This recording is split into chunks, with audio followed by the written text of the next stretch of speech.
میٹھے میٹھے اسلامی بھائیو، اللہ عز و جل کی رحمت بہت بڑی ہے۔ جو مسلمان دنیا سے رخصت ہو جاتے ہیں ان کے لیے بھی اس نے اپنے فضل و کرم سے اپنے فضل و کرم کے دروازے کھلے رکھے جو دنیا سے چلے گئے۔ اللہ عز و جل کی رحمت بے پایاں سے متعلق ایک روایت ملاحظہ کیجیے۔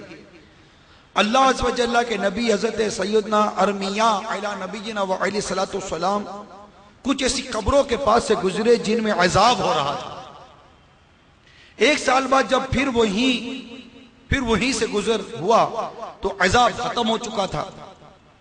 انہوں نے بارگاہ خداوندی عز و جل میں عرض کی، یا اللہ عز و جل کیا وجہ ہے کہ پہلے ان کو عذاب ہو رہا تھا اب ختم ہو گیا؟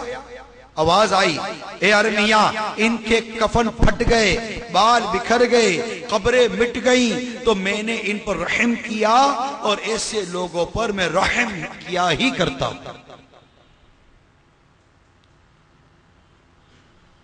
مدینے کے تاجدار دو عالم کے مالک و مختار بھی اذن پروردگار شفیع روز شمار صلی اللہ تعالی علیہ وسلم کا فرمان مغفرت نشان ہے، میری امت گناہ سمیت قبر میں داخل ہوگی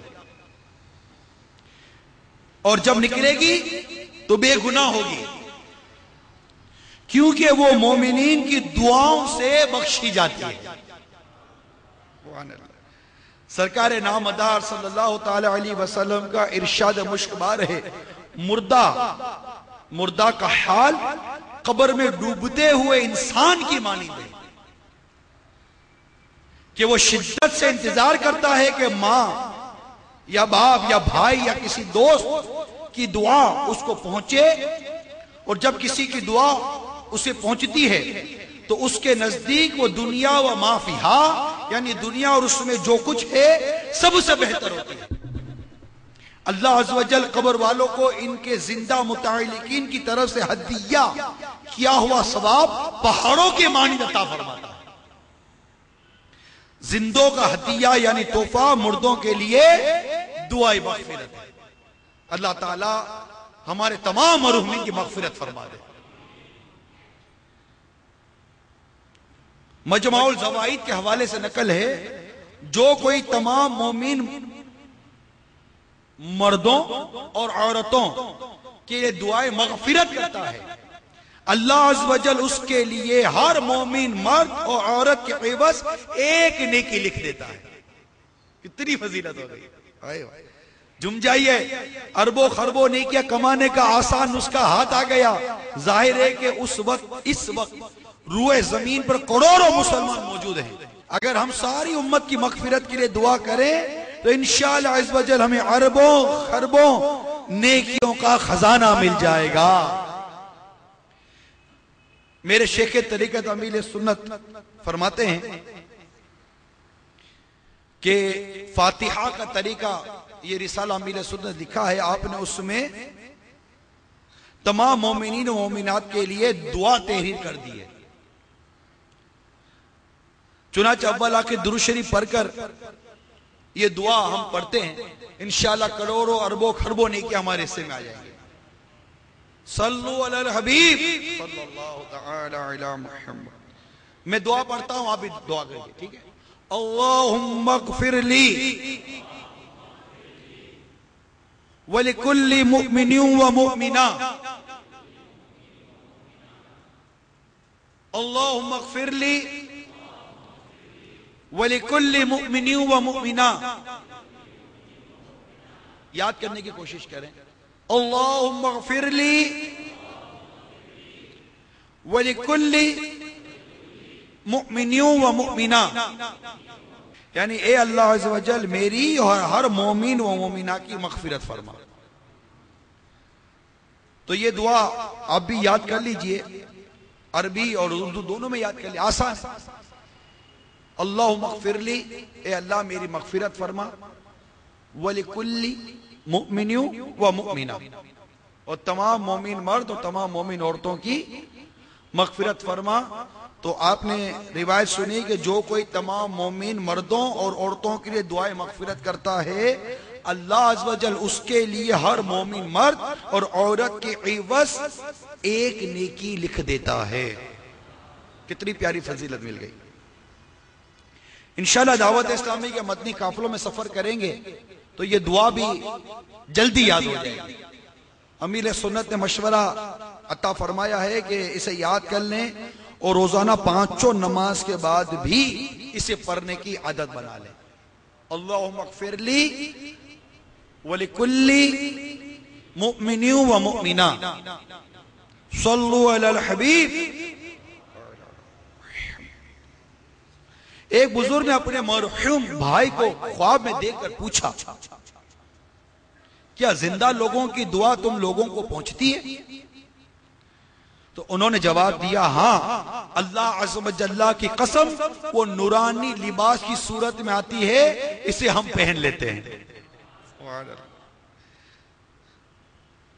شرح الصدور کے حوالے سے نقل ہے جب کوئی شخص میت کو ایصال ثواب کرتا ہے تو جبرائیل علیہ السلام اسے نورانی طباق میں رکھ کر قبر کے کنارے کھڑے ہو جاتے ہیں اور کہتے ہیں ایک قبر والے یہ ہدیہ یعنی تحفہ تیرے گھر والوں نے بھیجا ہے، قبول کر.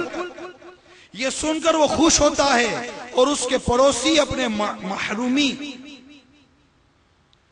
پر غمگین ہوتے ہیں، یعنی ان کو چونکہ کسی نے بھیجا نہیں ہوتا تو وہ غمگین ہوتے ہیں اور جسے مل رہا ہوتا ہے وہ خوش ہوتے ہیں.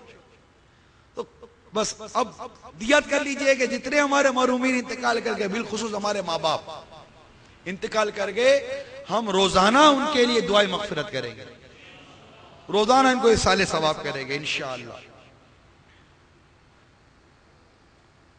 منقول ہے جو قبرستان میں 11 بار سورہ اخلاص پڑھ کر مردوں کو اس کا ایصال ثواب کرے تو مردوں کی تعداد کے برابر ایصال ثواب کرنے والے کو اس کا اجر ملے گا. کتنی بار؟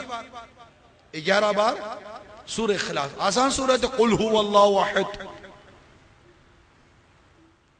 شفیع مجرمان صلی اللہ تعالی علیہ وسلم کا فرمان شفاعت نشان ہے جو قبرستان سے گزرا اور اس نے سورہ فاتحہ، سورہ اخلاص اور سورہ تکاثر پڑھی، پھر یہ دعا مانگی یا اللہ عز و جل میں نے جو کچھ قرآن پڑھا اس کا ثواب مومن مرد و عورت دونوں کو پہنچا تو وہ قبر والے قیامت کے روز اس ایصال ثواب کرنے والے کے سفارشی ہوں گے.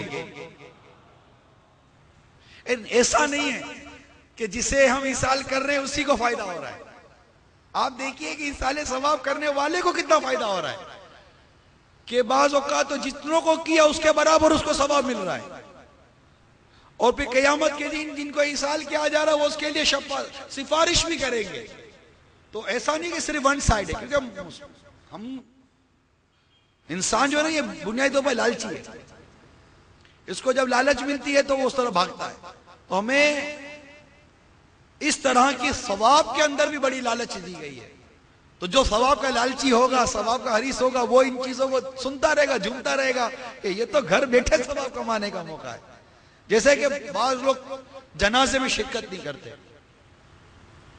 کئی لوگ ہوتے ہیں جو جنازے میں شرکت نہیں کرتے. اعلان ہوتا ہے مسجد کے اندر کہ ابھی بقیہ نماز کے بعد جنازہ ہے، تو جہاں جنازہ گاہ ہوتی ہے یا ایسی جگہ ہوتی ہے یا جنازہ پڑھنا درست ہے، تو کئی لوگ ایسے ہوتے ہیں جو جنازے میں شرکت نہیں کرتے جبکہ کوئی خاص مجبوری نہیں ہوتی. نیچے جا کر بیٹھنا ہوتا ہے، دکان پہ جا کر ایسے بیٹھنا ہوتا ہے، کوئی ایسی شرعی مجبوری نہیں ہے کہ جانا ضروری، لیکن صرف سستی کی وجہ سے مردے کو غسل دینے نہیں جاتے، مردے کو کفن دینے نہیں جاتے،